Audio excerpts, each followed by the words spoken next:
Hi guys, তোমরা সবাই কেমন আছো? আশা করি তোমরা সবাই ভালো আছো, আর আমি অনেক অনেক অনেক ভালো আছি।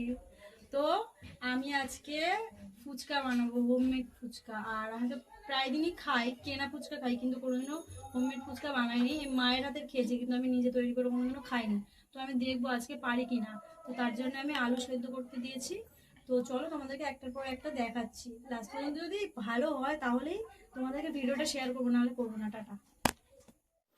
সো গাইস, তারপরে আমি খপাত করে একদম আলুগুলো সিদ্ধ করে নিলাম। তারপরে এই যে সুন্দর করে নানা রকম মশলা ফসলা দিয়ে একদম টক ঝালটা রেডি করে নিলাম সুন্দরভাবে। তারপরে এই যে চলে এলাম, আলুগুলো সিদ্ধ হয়ে গেছে। তারপরে এই যে আমি একটু মশলা দিয়ে দিয়েছিলাম টক ঝালের মধ্যে, যাতে আরো টেস্টি হয় মশলাটা। তো যাই হোক, জানি না কেমন হবে শেষমেশ, আমি আগে কোনোদিনও করিনি। আর আমার ভয়েসটা ইগনোর করো, আমার ভয়েসটা অতটাও ভালো না। তো গাইস, তারপরে এই যে সেদ্ধ করা আলুগুলো তুলে নিলাম। তার সঙ্গে আমি একটু ঝাল আর ছোলা দিয়ে দিয়েছিলাম একসঙ্গে, সব সেদ্ধ করে নিয়েছি।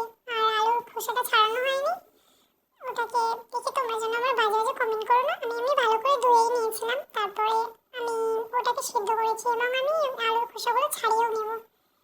তো যাই হোক, তারপরে এই যে মাখতে শুরু করে দিলাম। এরকম ভিডিও আমি কোনোদিনও ছাড়িনি। তো আমি কি বলছি ভুলভাল আমি নিজেই জানি না, ভুলভাল বকে দিচ্ছি। তো সবাই একটু মানিয়ে গুছিয়ে নিও। তো যাই হোক, এই যে আলু মাখা চলছে। তোমাদের কার কার ফুচকা খেতে ভালো লাগে কমেন্টে জানিও। আমি জানি এমনি সবাইরই ভালো লাগে, আর এখন তো ছেলেদেরও ভালো লাগে ফুচকা জিনিসটা।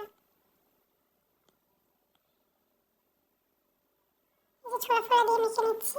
আর এই দেখো গাইস, ফুচকাগুলোর সাইজ দেখো, একদম পুরো যা বড় বড় হয়েছে না, পুরো একদম রসগোল্লার মতো।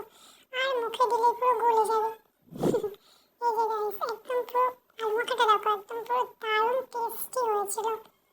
এই যে টক জল এবার আমি মুখের মধ্যে দিচ্ছি, দেখো। এই সুন্দর করে আলু পুড়ে নিলাম, তারপরে একটু উত্তম দিয়ে দিলাম যাতে আরো টেস্টি লাগে। তারপরে এটা টক জলে বুড়িয়ে একদম খপাত করে মুখের মধ্যে ঢুকিয়ে দিলাম। সো গাইস, আমার তো খুব টেস্টি লেগেছে, তোমরাও ট্রাই করে দেখতে পারো বাড়িতে। ভিডিওটা কেমন লাগলো, ভালো লাগলে লাইক কমেন্ট শেয়ার আর সাবস্ক্রাইব করো।